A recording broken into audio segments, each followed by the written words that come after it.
Good morning मित्रांनो. तुम्हाला एक गोष्ट दाखवतो. आपल्या कृष्णा नदीच्या या हा जो छोटा पूल आहे, त्या छोट्या पुलावरती आपल्या इथल्या मोठ्या पुलासारखी लाईट्सचे खांब लावले होते.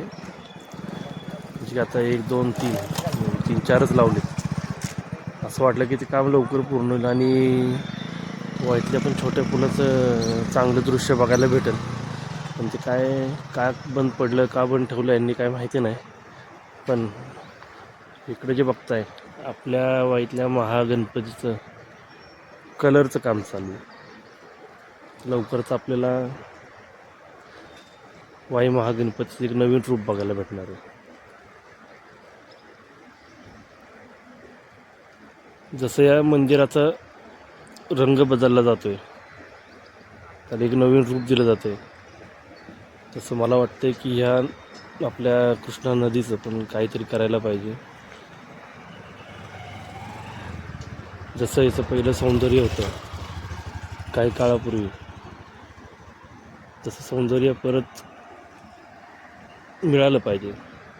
आता ही सध्याची स्थिती बघा तुम्ही, पूर्ण गटार करून टाकलं या नदीचं, पूर्ण गटार करून टाकलं. आणि काही दिवसापूर्वी जेव्हा मांढर देवीची यात्रा चालू होती, तेव्हा बरेच भाविक जेव्हा येत होते वाईमध्ये, तेव्हा इथे राहत होते.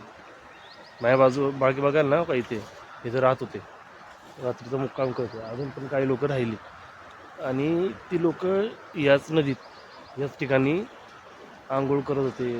ती लहान मुलं आंघोळ करत होती, भांडी घासत होती, कपडे धुत होती. तर